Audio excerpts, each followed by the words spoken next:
Hi, welcome back. It's Chris Taylor here. This podcast is to talk about the essay that you've got due soon. It's due on the 10th. I've got some notes here that I made, really to give you a bit of advice about the assessments. The essay is to look at areas of child development. You're looking at children between 0 and 5 years. It says normal physical, social and emotional development that you're looking at. That also includes cognitive, gross motor, language, play and attachment. It includes those things. And when it says theories, those are the major theorists that you've come across during this unit. You need to discuss their theories, the strengths and the weaknesses of the theories. Now, where it says in your learning guide about synthesis, that means summarizing things. You've only got 2,000 words, so you may need to, for example, group the theorists into a particular, like behavioral theorists. They may have a similar point of view, so you can talk about several theorists at once on that particular viewpoint. Critically analyze means you've got to question what they say. It may include things like strengths and weaknesses of each particular theorist. And that way you can say, well, this is good for that, but not good for that, so therefore it's best, it explains this sort of behavior. And then critically analyzes also, how useful they are in practice as well. Another aspect you have to cover is risk factors. Now there are several theories that identify key milestones and stages that you have to achieve, or they may suggest something that these particular aspects are crucial, to normal development, or such dire consequence X may happen. It's that sort of thing that you need to do, discuss the theorists and those risk factors. And you can question whether the risk factors you think may be accurate, and whether there's some other people that may be critical of particular theories or particular stages. They may have modified some theories. And the risk factors you also apply to normal child development. This is where the examples come in. So the examples are from your practice, and it doesn't really matter which field you're in, you can still use them. I've come up with some ideas of how you can do it. For example, if you were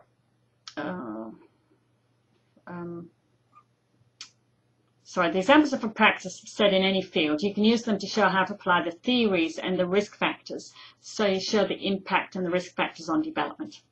You can say, this theory explains such and such, this risk factor perhaps affects development, and an example is that you observe this parent and child.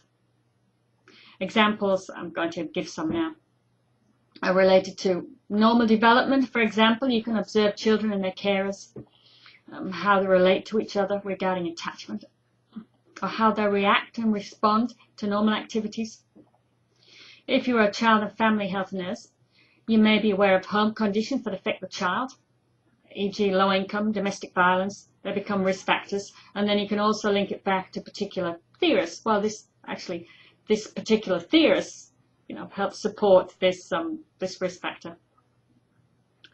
If you work in a hospital, perhaps the child's medical condition or treatment, or just the fact that they're in hospital, may affect their development.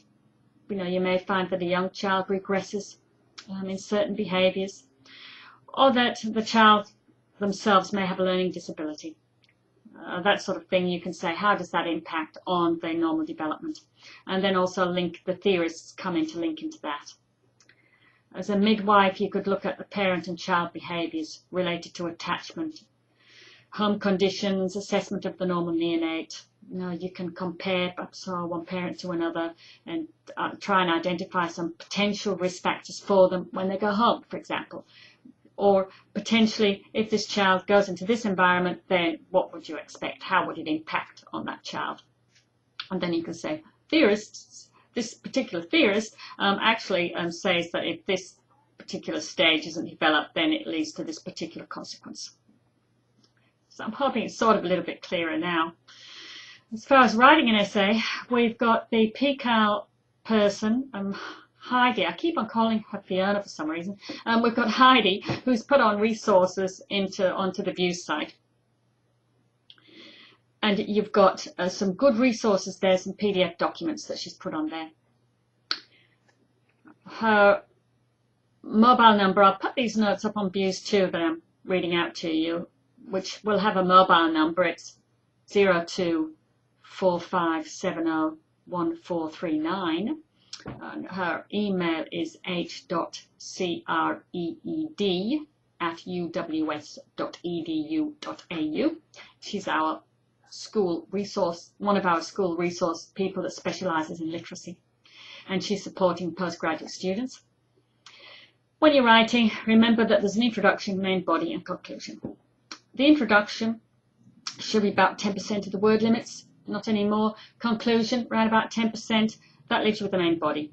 The introduction should introduce what you're going to do, say the aim, what is it you're trying to achieve in this essay, and how you're going to achieve it. Then the conclusion tells the reader what you have achieved. You have discussed this, you have concluded X and Y. You don't bring in any new information into the conclusion. Then the main body, it's up to you whether you want to put subheadings in or not. It doesn't matter to me. It's whatever is you feel comfortable doing. With word limits, it doesn't count the in-text referencing, and it doesn't count the reference list. Quotes, I try and avoid quotes because it's not your own words. And often I find when students use quotes, I find they're not really that appropriate, and they've wasted those words because they're included in the word count. Please read the referencing guides to find out how to reference. Whenever you mention any particular statement or any idea that comes from somewhere that you've read, you must reference that. You must cite that in right next to the statement that you've said.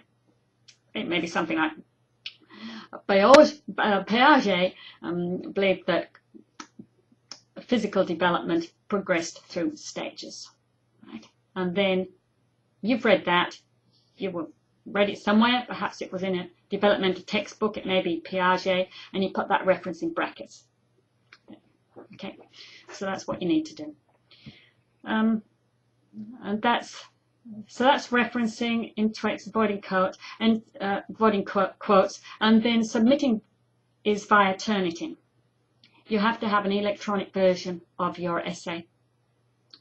Then you put it in the Turnitin Dropbox. That is on the that is on the Views site, the Units Views site, on the left-hand side menu that drops down. For that, and you click on it. Now you can remove that file and replace it. If you suddenly say, I forgot this, I need to change it, you can actually do that right up to the time that the assignment's due. You can also put it in and get a report for to find out how many matches you have.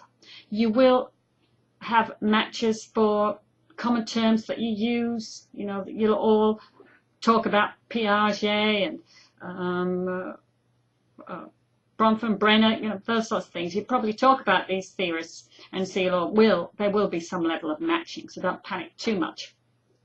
What you shouldn't do is when it comes to paraphrasing, when you read something, it should be in your own words. And just by changing one or two words from a text that says it so well, doesn't it? But changing one or two words is not paraphrasing. Okay, you really need to use your own words about it. Okay, well, I hope that helps. Please email me if you've got any issues. Well, there's a discussion board actually that you can use, which I'm monitoring. The discussion board is the one if you need any help, and that way everybody will get to know what your questions are, and then I can share it with people. Well, good luck, and have a lovely Easter, by the way. I hope you get a bit of a holiday. Okay, bye.